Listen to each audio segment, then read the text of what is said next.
इस वीडियो में सभी बच्चों को मैं संतोष कुमार उत्क्रमित मध्य विद्यालय कांतरे के प्रभारी प्रधानाध्यापक आपको हार्दिक अभिनंदन करता हूं। आइए बच्चों, आज कक्षा 6 से अध्याय 1 विषय भूगोल सौर मंडल अध्याय 1 से सौर मंडल लेकर आया हूं और ये पहला चैप्टर है। आप ध्यान से समझें। जैसा कि आप ये चित्र को देख रहे हैं, ये आसमान में रात्रि के समय बहुत से तारे, ग्रहें, क्षुद्र ग्रहें, उल्कापिंड, बहुत से पिंडों का यानी कि खगोलीय पिंडों का समूह नज़र आ रहा है। अभी हम लोग समझेंगे इसी बात को कि क्या क्या होता है। तो रात्रि में दिखने वाला आसमान ऐसे ही नज़र आता है ना। आज चलिए हम लोग इसी के बारे में जानते हैं कि क्या रात्रि में आकाश कैसे दिखता है और क्यों ऐसा दिखता है। जैसा कि जानते हैं कि सूर्य दिन में चमकता है, रात में तो नहीं दिन नज़र आता है ना। कब चमकता है? दिन में, और अपनी किरणों को चारों ओर बिखेरता है। परंतु सूर्यास्त के बाद संपूर्ण आकाश छोटी छोटी चमकदार वस्तुओं में भर जाता है, जिनमें कुछ चमकीले होते हैं और कुछ धुंधले होते हैं। इनमें से कुछ टिमटिमाते प्रतीत होते हैं, मगर इन टिमटिमाती वस्तुओं में कुछ की टिमटिमाहट अन्य से अलग होती है। इन चमकीली वस्तुओं के साथ प्रतिदिन चंद्रमा भी दिखाई पड़ता है। यह चंद्रमा विभिन्न समय पर अलग अलग आकार दिखता है। जैसा कि आप रात्रि में देखते होंगे, कभी चांद इस तरह से छोटा सा दिखाई देता है, कभी उससे ज़्यादा बड़ा दिखाई देता है, कभी पूरा दिखाई देता है ना, चमकता हुआ दिखाई देता है। आखिर ऐसा क्यों होता है, क्या कैसे होता है? तो आइए हम समझें कि इन जब चंद्रमा यानी पूर्ण चंद्र को समझिए कि पूर्ण चंद्र कब कहलाता है? एक महीने में एक बार दिखता है। सबसे पहले ये पूर्ण चंद्र महीने भर में एक ही बार दिखता है। यह पूर्ण चंद्रमा वाली रात, जब उस रात को हम लोग क्या कहते हैं? पूर्णिमा की रात, है ना। पूर्णिमा की रात पूर्णिमा कहलाती है। 15 दिनों के पश्चात इस परिस्थिति में बदलाव दिखता है, क्योंकि इस समय चंद्रमा का काला भाग पृथ्वी की तरफ होता है, चमकीला भाग नहीं होता। तो काला भाग जो होता है पृथ्वी की तरफ होता है और नए चंद्रमा की रात्रि या अमावस्या कहते हैं। यह अमावस्या का अवलोकन यानी तभी देख सकते हैं जब रात में आसमान बिल्कुल साफ हो। हम दिन के समय चंद्रमा एवं इन छोटी छोटी चमकीली वस्तुओं को नहीं देख पाते, क्योंकि सूर्य से निकलने वाली अत्यधिक तेज प्रकाश रात के समय चमकने वाली वस्तुएं दिन में दिखाई नहीं पड़ती।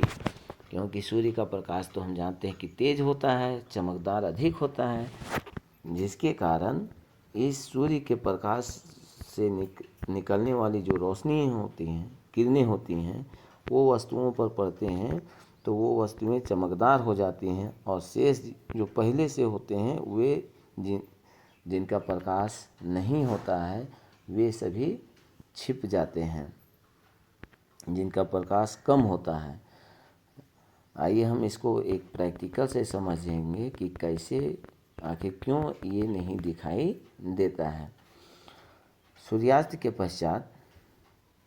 तो इससे पहले समझें कि तारा, ये खगोलीय पिंड तो समझ गए कि सूर्य, चंद्रमा, तारे, वे सभी वस्तुएं जो रात के समय आसमान में दिखाई पड़ती हैं वो खगोलीय पिंड कहलाती हैं। हमारी पृथ्वी भी एक क्या है, खगोलीय पिंड का ही एक भाग है। ये हमारे सारे खगोलीय पिंड क्रमशः तारे, ग्रह, उपग्रह एवं क्षुद्र ग्रह में बटे होते हैं। तारे, ग्रह, उपग्रह और क्षुद्र ग्रह में बटे होते हैं।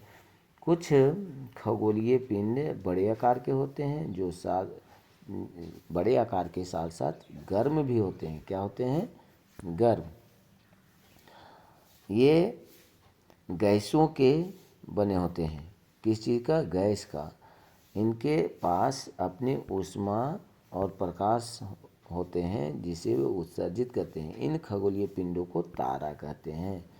सूर्य भी एक तारा है, अर्थात कोई भी तारा हो तो उसका ऊष्मा प्रकाश स्वयं का होता है। वो दूसरे के भरोसे नहीं चमकते हैं, वे अपने स्वयं के भरोसे चमकते हैं। मतलब ऊष्मा प्रकाश एनर्जी जो होता है वो खुद का होता है।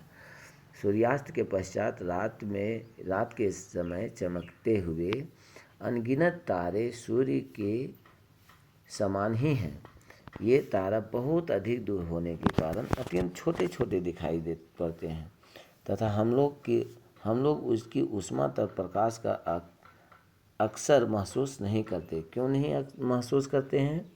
क्योंकि वो पृथ्वी से बहुत दूरी में होते हैं और उनका प्रकाश जो निकलता है वो पृथ्वी तक आते आते बहुत कम हो जाता है और उसका मात्र हम प्रकाश भर टिमटिमाता हुआ नज़र आता है, वो भी रात में, क्योंकि वो कई प्रकाश वर्ष पृथ्वी से दूर होते हैं। प्रकाश वर्ष क्या है बच्चों? प्रकाश की यानी कि खगोलीय पिंडों की, एक खगोलीय पिंड को दूसरे खगोलीय पिंड से मापने की यानी दूरी मापने की एक इकाई है।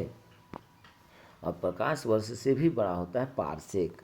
चलिए आगे कक्षाओं में पढ़ेंगे। आप वर्ग 6 में हैं तो अभी इतना जानना आपके लिए काफ़ी है। तो आइए हम एक प्रैक्टिकल से समझते हैं कि क्यों ऐसा होता है। रात्रि में जब हम आसमान को देखते हैं तो कैसा नज़र आता है, उसे देखने के लिए एक टॉर्च, एक सादा कागज़, पेंसिल, एक सुई की आवश्यकता होगी। एक सफ़ेद पेपर ले लीजिए और सुई के माध्यम से छिद्र कर दीजिए, ठीक है।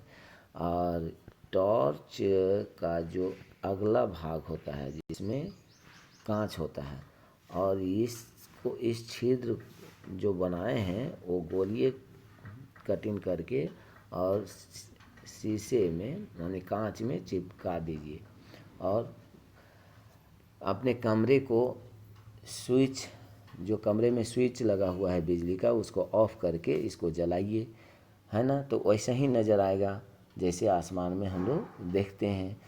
और जैसे ही अपने कमरे के स्विच को ऑन कर देते हैं, है ना, ऑन कर देते हैं तो वो जो दृश्य था वो गायब हो जाता है, क्योंकि बल्ब का प्रकाश अधिक होता है और वहाँ पर टॉर्च से जो प्रकाश पुंज बन रहे थे वो कम हो जाते हैं। यही चीज़ इसमें बताया गया है। तो आप समझ लें कि ये कैसे होता है, ठीक है। आज का वीडियो में इतने ही।